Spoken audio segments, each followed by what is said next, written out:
Jessica, one of the things that President Trump will do, no doubt, is to remind people that the economy that he inherited from Biden was the one that ramped up inflation. So because the media will always pick up on Democratic attacks like Shapiro, Newsom, et cetera, then President Trump, I think, getting out there will at least try to prevent any ground being gained by Democrats there.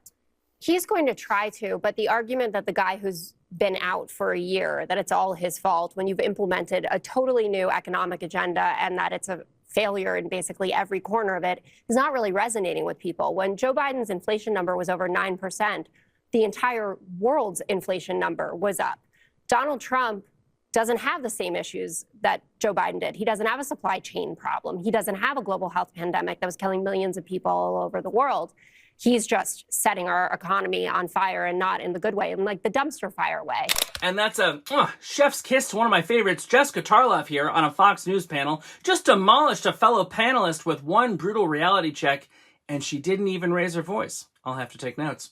The topic was the economy, and as usual, one of the panelists was blaming President Biden, because why not, for every problem from inflation to rising grocery prices. But Tarlov wasn't having it. She calmly laid out the facts, putting the oversimplified talking points into historical context and pointing out just how much nuance the panelist was missing. So here's what went down. The panelists argued that all of the economic struggles, higher prices, supply chain issues, even farm problems, were Biden's fault, because Donald Trump's the president and who else are you going to blame? Tarlov didn't argue ideology. She didn't even shout. General Motors' profit shrank 35% last quarter. President Trump's tariffs are costing Jeep maker Stellantis hundreds of millions of dollars. The cost of beef is at its highest level since the 1980s. And from today, independents drive Trump's approval to 37%, a second-term low. So the only president to beat him is himself from the first term. Border security, sure, he still has a positive approval rating on that, but not on immigration as a whole, because lo and behold, people don't want grandmas and people who've been here for decades rounded up. They don't want people sent to CCOT. He's lost 40 points with Gen Zs. So there goes that narrative that suddenly young people are conservatives. Independents approval down to 27%. But the cherry on top, I think, is that 70% say that Trump hasn't done enough to lower prices. And that is the reason that he won this election. She reminded everyone that when Biden's inflation hit over 9%, remember the entire world was grappling with similar issues, largely driven by pandemic disruptions and global supply chains. She explained that current price increases aren't magically tied to one administration and that ignoring context makes for a rather misleading narrative. You're helping the American farmers. Donald J. Trump knows the importance of feeding America and the world, and we're going to get it done. But that's not what farmers are telling you, right? I know that you've heard from them. They say they're hurting from tariffs. I know you had a town hall this summer. KMIZ reported about one farmer telling you it's not just that China was retaliating, they're not buying soybeans, even though that's back now. But tariffs actually drove up prices of fertilizer and other farm goods. So, of this idea of loans, but when you are paying more for goods that you paid a certain price for before, and your margins are pretty slim, do you think the administration is understanding this? Do you think they're getting that message? Oh, yeah, they do, and they understand, as I do, that it was Joe Biden that drove up the price of fertilizer and fuel with his war on fossil fuels. Well, no, that's not what this farmer told you. So what do you say to him? Well, that's what I'm telling you. I'm telling you right now. But that's not what this farmer told you, and he's the farmer who's telling you. He's telling you, and sir, excuse me, this farmer, you heard him. He said this to you. Russia. Republican Mark Alford tried to defend the economy by pointing to fertilizer prices and farm distress. That's when another journalist hit back, saying that tariffs, fuel costs, and supply shortages have multiple causes, and dismissing the realities farmers were facing under the current administration was misleading at best. We're going to start in the United States, where we've had more detail about the world's largest economy, because the rate of inflation accelerated last month, according to official data that was out a little earlier. Now, it adds to concerns that President Trump's tariff policies will push up prices. Consumer prices rose at an annual rate of 2.7% in June. That's actually up from 2.4% in May.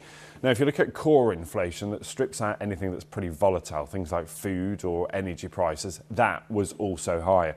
So what does it all mean? Let's head to our North America business correspondent, Michelle Fleury, who's standing by. Michelle, that's the point here, isn't it? It gives us an indication that everything that we expected is coming true, that those policies of the president are pushing up prices.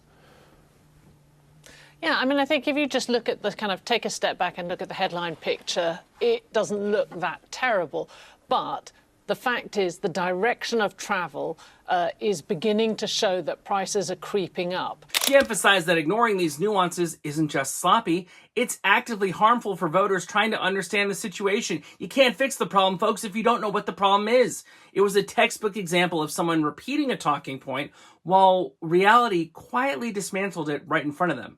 You could almost see the moment that the argument fell apart. I think continuing to blame Joe Biden for something when you've been in office for 11, 12 months now is the voters are now seeing through that. Also, the voters are seeing their grocery prices still continue to rise, and their affordable housing, childcare, all these different things still haven't come down. And these folks elected him to fix that, and they just aren't doing it. This wasn't just about one panelist's failure. It reflects a broader problem in political messaging. Everyone is oversimplifying complex issues to assign blame, even when the evidence doesn't support it. Families are struggling to put food on the table right now. Farmers are grappling with tariffs and fertilizer prices, and workers facing shrinking margins all get caught in the middle of partisan talking points. Tarlov's intervention reminded viewers that context matters, and ignoring it doesn't just mislead audiences, it risks eroding trust. The A+++ grade, obviously, that's ridiculous.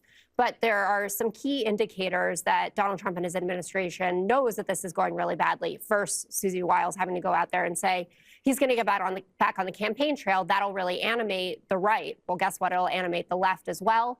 We aren't getting the jobs numbers anymore, the GDP numbers, or the inflation numbers. And we know that Donald Trump, if a number is even remotely good or he can lie about it, he tells you what it is. Layoffs on track for Great Recession levels. ABC says 70% are spending more on their groceries, 60% more on utilities. Reuters, manufacturing has been contracting for 9 months straight. And this farmer bailout, $12 billion of his tariff pot, which he didn't need to put the tariffs in the first place. And the farmers are speaking out about this. This is Donald Trump's problem. He's the one who caused this. The head of the National Black Farmers Association, agriculture in this country has been in complete turbulence and turmoil since the president got elected. This is a man-made crisis. By the end, the takeaway was clear.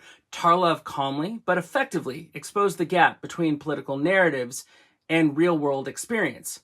Oversimplified arguments collapsed under scrutiny, and viewers got a rare reminder that facts and context still matter on national television. It was a reality check delivered without theatrics, and a moment that showed how one clear, well-reasoned voice can cut through the noise. In short, this wasn't just a panel disagreement, it was a lesson in accountability, critical thinking, and why political talking points alone don't survive contact with reality. The clip quickly became a talking point online, highlighting how a single fact-based intervention can resonate far beyond the studio walls. Thanks for joining us today. Once again, I'm Adam with Debate Mania. Go ahead and smash that like button. And what the heck? Go ahead and subscribe. What are you waiting for? Stay informed. We'll see you next time.